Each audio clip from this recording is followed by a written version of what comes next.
Hello, everybody. What is going on? I am Logan Graffia. He is Calvin Rons. You already know what the show is called, but just in case you don't, this is The Hit. And let's just get right into it, Calvin. Some news that was going on around the combine. Jeremy Fowler of ESPN reported that Derek Carr is leaning towards the Jets, not the Saints, not the Panthers, and none of the other mystery teams that have not been reported.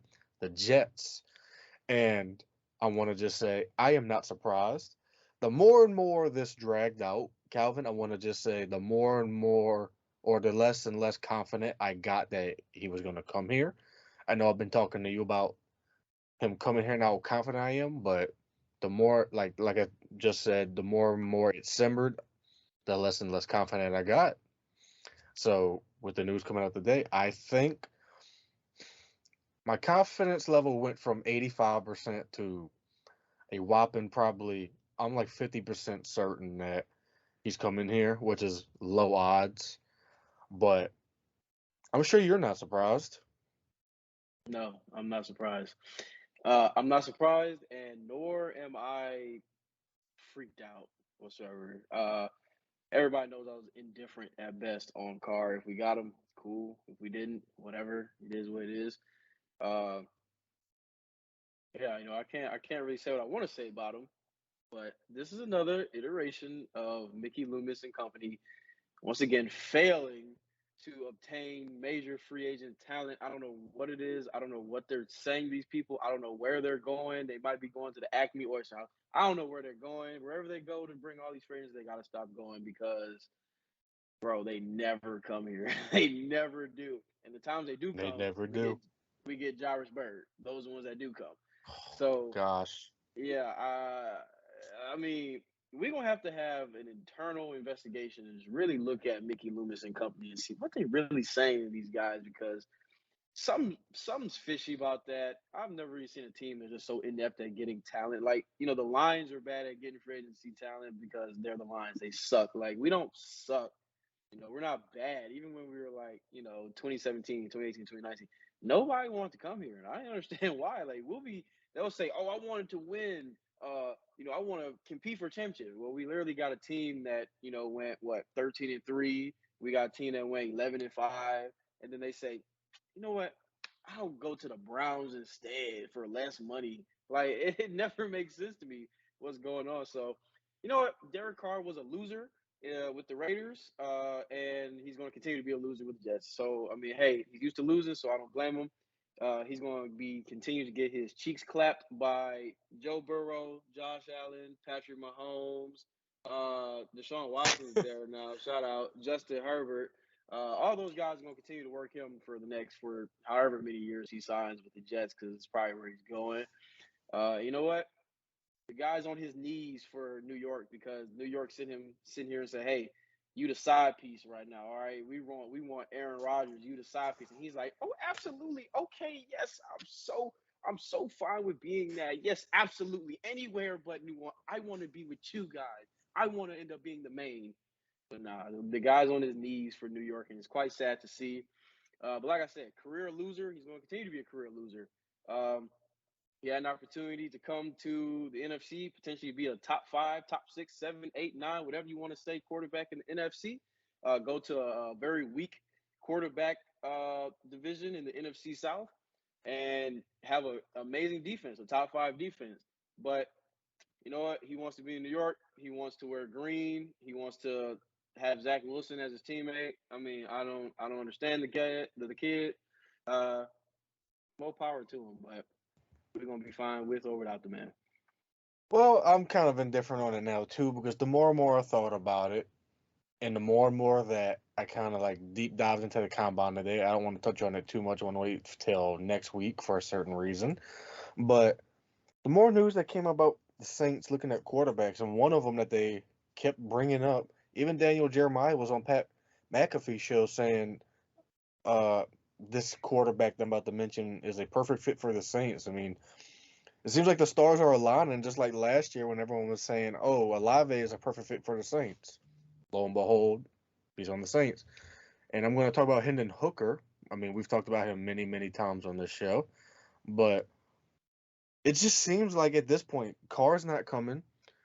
And scenario two that I mentioned on the show last week, I guess isn't really too much of a fluke because, well, one, I was told that by one of my insiders, and I even thought about it myself. I'm like, okay, if we don't get Carr, run it back with Andy Dalton and draft Hendon Hooker.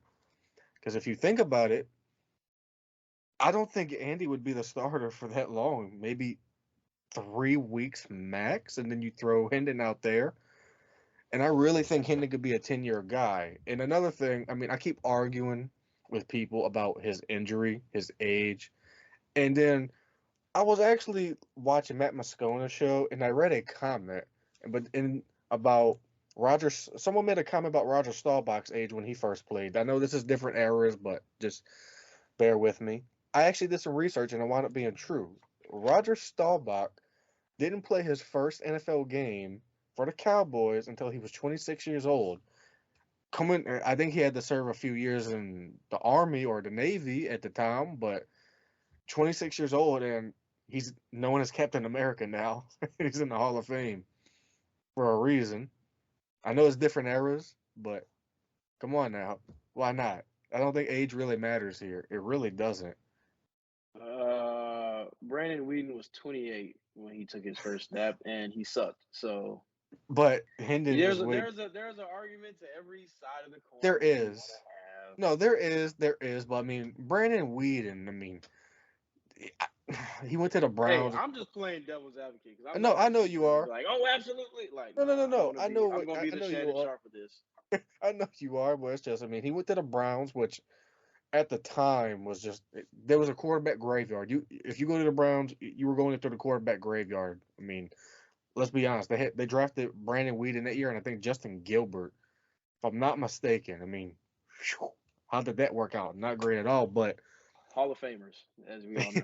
yeah, yeah, and their own mind they are. But Hendon Hooker, I mean, the numbers don't lie, the tape doesn't lie, and I mean, everyone keeps bringing up, oh, the injury, the age, the injury, the age. This ain't the 1970s anymore. This ain't the 1980s. This ain't the 1990s. The advancements in modern medicine and technology and therapy when it comes to injuries is just incredible. I mean, we've made such advancements in this. It's great to see. I mean, an ACL maybe back in the 70s was probably career ending. Like you get a torn ACL, oh, your career is done. You get like a torn Achilles back in 1980s, your career is probably done. You get a torn ACL now. I mean, you're out for the rest of the year, but then you come back the next year starting, which he is on track to do. They've said it many times. It's like people aren't listening. So with that in mind, I mean, what do you think? So devil's advocate me here gonna say, well, the injury is very concerning because we are the New Orleans Saints, and then there's also New Orleans Pelicans. Yeah, we've come so far in medicinal technology, but tell that to Zion. Tell that to Michael Thomas. Michael Thomas has been out for just about 3 seasons with injuries that you should not be out that long for. An ankle, a toe. Like you should not be missing seasons and 2 seasons because of that. So, and even what happened with Delvin, bro. I don't trust this medical staff whatsoever with anything. So I don't really want a guy that's coming in with, no ACL, a banged up ACL, whatever, just because the way that our medical staff works. But I mean, he's not working out with our medical staff. If he was, he wouldn't be back till 2028. But uh, Tennessee's medical staff's probably getting him right, and wherever else he's working out. But real me coming in saying, uh, I think it would be hilarious if we didn't get Hendon Hooker just because you talk about him so much. It would just be hilarious. So that's also kind of what I'm hoping for, just a little bit, just to spite Logan. Let's go draft like Clayton Tune or something. Like just why not? But realistically, yeah, Hendon Hooker's a great fit. He is, but yeah, I think he might have a rough year if Pete Carmichael's, you know, stays the whole season. And you need to get him to the right system. My roommate, he's a Tennessee fan. He even agrees, like, hey, you got to get him in the right system. And I don't think the Saints are the right system, especially if you're going to see her try to run West Coast. I don't want to see that man run a West Coast because he's not a West Coast quarterback. Nah, man, but I do have some quarterbacks with I got my eyes on, which we will talk about next week. I ain't gonna do it. I really want to, but I ain't going to. Hendon's cool. He's cool, man. Well, I mean, the combine was fun to watch, and I want to get into it more next week. Stay tuned for that. But let's move on to the NBA. The Pelicans have had a bumpy road coming into 2023. 2022 was fun, but 2023 has been quite the roller coaster, Calvin. But if you ask me, I think they are on track to finish 41 and 41, which is 500. The last time they did that was under the tutelage of Tim Floyd way back in, I want to say, 2003, 2004. Or maybe it was 04, 05. Someone can correct me if Nah, I'm wrong. that's gotta be cap. That's gotta be cap. Come on, man. We had a winning record when we played the Lakers in like '08 or 2010, whatever year Well, that no, was. like the last time we finished 41 and 41, I'm Oh, saying. 41 the exactly. Yeah, the last time we finished That's a 41 and very 41. that's a Yeah. very weird statistic to keep track of nowadays. Well, yeah, But you you know know what? me. You know me. I like You to say. said you said roller coaster. There ain't been no roller coaster, bro. It's been straight downhill. Ain't no ups at all. Well, I Oh, mean, roller it's a coaster. good There thing ain't been to. no up. Well, I mean, it's a good thing the Lakers have been struggling too. But I mean, outside of that, I mean, we just looked like we ran out of gas against the Golden State Warriors in our last game. But I also want to ask the referees what they weren't seeing because it looked like, I mean, Kuminga was absolutely just.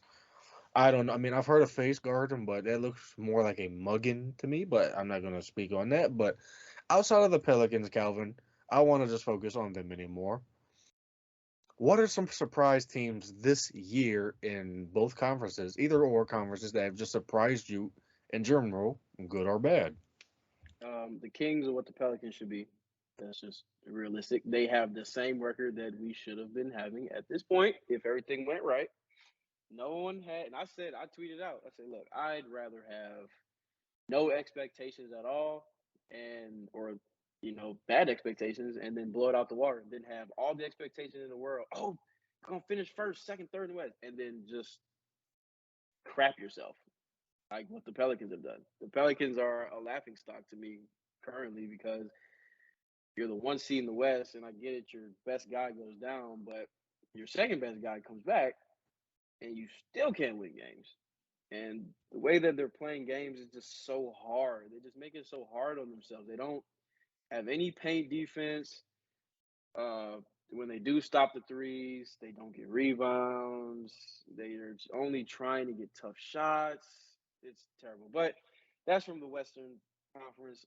The Eastern Conference, I'll probably say the Heat are surprising in a bad way because they are what, sixth, seventh right now, something like that, something to that effect. Jimmy Butler went out and said he's not happy because they are not where they're supposed to be, and they're sitting here saying Kyle Lowry is the worst free agency sign that they've had. So shout out to him not wanting that New Orleans food because I'm glad we don't have to sit here and say, oh man, Kyle Lowry stinks. Now we get to say Jackson Hayes stinks. But you know, yeah, the Heat are disappointing, very disappointing, and the Kings are very very intriguing, and we got to play them soon. And I hope to God we can figure out how to not make offense look so hard, and to actually understand that the goal of the game is to put the ball in the hoop instead of running around trying to act like you're playing some hard defense. And this is what I'm going to say real quick. I think Brandon Ingram needs to make a slight adjustment to his game. Yeah, sure. And I knew after that 40-point game he was going to come and put up a dud. I knew it because the way he plays, that takes a lot of energy. He's sitting here, has to ISO for at least 5, 6, 7 seconds just to get to his spot. And then when he's in his spot, he got two guys in his face and he got to put up this crazy contested 15, 16, 17 footer. And yeah, it goes in. He's really good at it.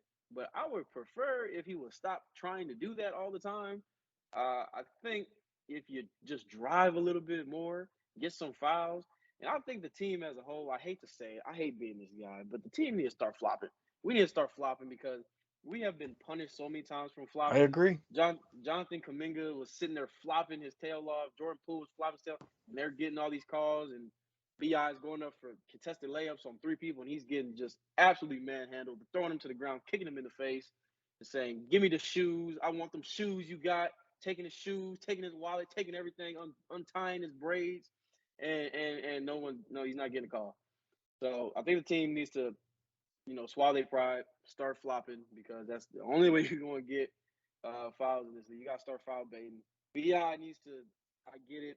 That's your shot, but man, just start making it easy on yourself. Start playing Start playing outside in. That's the reason why you get fouls in this league. You play outside in. You have the threat of you shooting the three, so people close out on you, and then you jab step, ISO, whatever.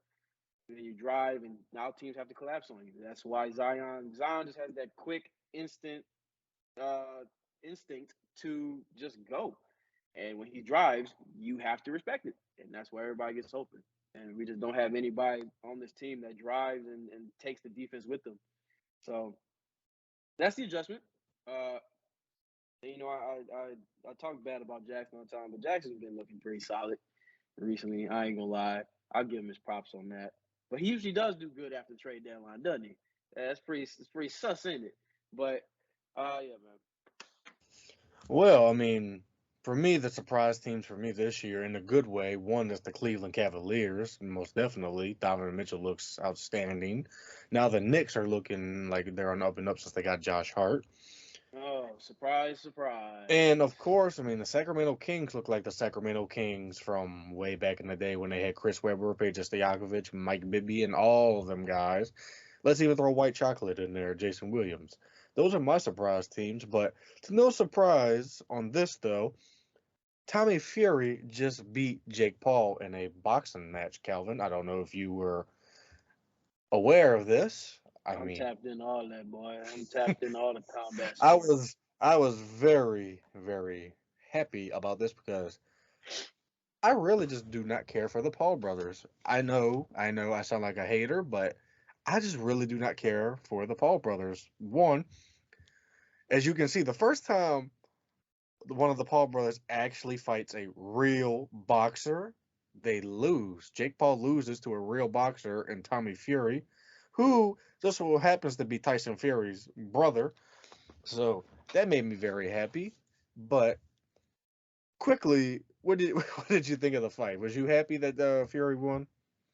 Oh, of course, because I've been saying all the time, hey, yeah, Jake Paul is a good boxer. Like if you put him in the ring with like average people, like yeah, he's gonna wash them 10 times out of 10. Like he does take it seriously. I don't doubt that anymore.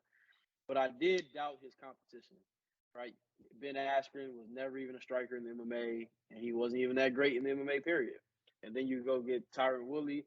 Tyron Woodley was never a striker either, so I'm already sussed out. And then the fights that you had where you're going to play against a real boxer, things kept falling through, and it was like, all right. And you finally get the Tommy Fury fight, and Tommy Fury ain't even that great of a boxer, mind you, but he is a boxer, and he beats him. So it just goes to show you the skill gap. That's why you gotta respect guys like Floyd and Canelo because the skill gap Oh is yeah. massive. Javante Davis, all them boys, Terrence Crawford. The skill gap is because Jake Paul, it makes it look like he's up here because the people he's fighting, but he's really all the way down here, like to my feet. And then Floyd and them guys all the way up here. It's crazy. Boxing is art; it needs to be respected. And Tommy laid that boy with some respect.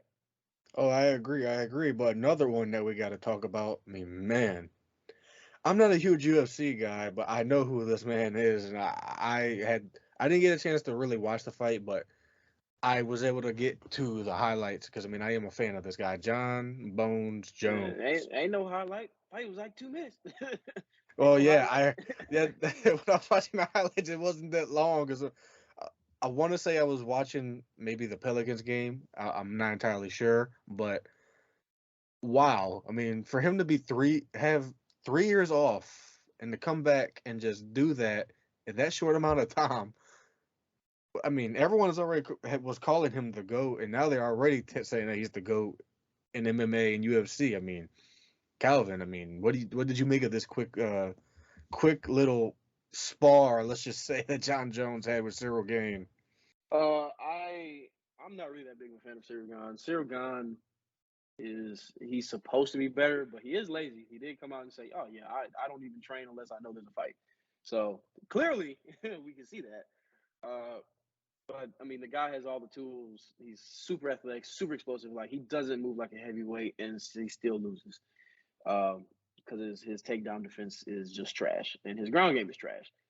But Jon Jones, 3 years removed. We've seen what 3 years removed does to someone like Conor McGregor.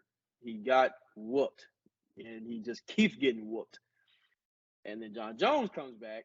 Not only did he come back after 3 years, but he gained like 40 pounds, and he looks like his brother Chandler Jones. Like, go He ahead, does.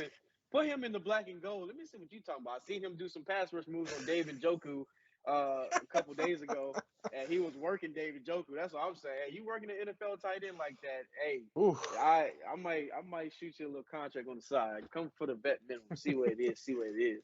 But shout out to Jon Bones Jones, man. I was not expecting a 2 minute fight. I wouldn't expect him to just choke him out like that. I knew Jon Jones was going to win, but that was dominant. That was something else. I was expecting at least go in the third, fourth round. He didn't break a sweat. Like that's crazy. I was like, Something all right, legends are made of, man. I mean, that's why the highlights were so short. Because I'm like, why are the highlights so short? Because I mean, like I said, I think there was a Pelicans that came on. I didn't get a chance to watch it, so I'm like, why are the highlights so short? Then I looked it up. I'm like, oh, that's why. I But mean, that whole card was trash though. I'm gonna keep it a buck. UFC 285 was pretty garbage. The main card did not enjoy in the slightest. The I think his name's Shavat Ramanov. I'll mess up his name. I'm sorry, but he had a good fight against Jeff Neal. I think is what he was going against.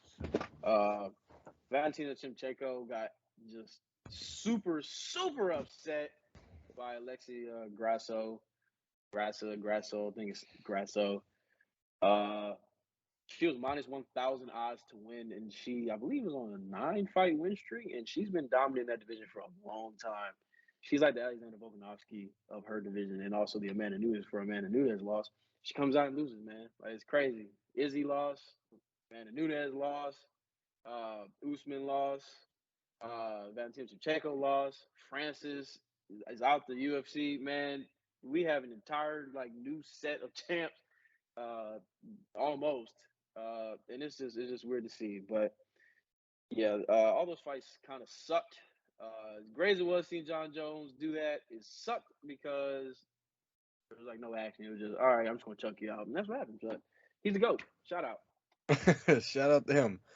But we're actually towards the end already, Calvin. Goes to show you this has been a really great show. But I want to just kind of put you on the spot. A little something that I'm taking from Sammy Hagar's show that I've seen on Access TV called This or That. Putting you on the spot. You have not seen these questions because I did not allow you to. So, this or that, Calvin, Lil Wayne or NBA YoungBoy?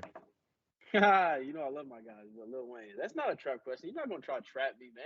I know Okay. what you're trying to do. I No, know no, what no. you're trying No, no, no. It was just a this or that. All right. This or to do. that. Run DMC, NWA. NWA. I'll vibe with them a little more. Mopar or Ford? Come on, bro. I drive a Chevy. Chevy, that's the answer. Well, that wasn't the answer. I'm That not wasn't the. answering the question. Chevy's That. all wa- right, fine. If I had to answer Mopar. All right. Thank you. Good answer. Jimi Hendrix or Eddie Van Halen? Hendrix. Cake or pie? What type of cake though? If it's cookie cake, I'm taking that over anything. If it's not cookie cake, I'm gonna take an apple pie every time. Or a key lime pie. Hey, so I don't know. It just depends on what it is. But for the most part, I'll probably say pie. Well, folks, there you have it. That has been this or that, and this has also been another edition of the Hit. This has been a great show, and it's already at the end. But with that being said, I am Logan Graffia. He is Calvin Rons. We shall see you next time on the Hit.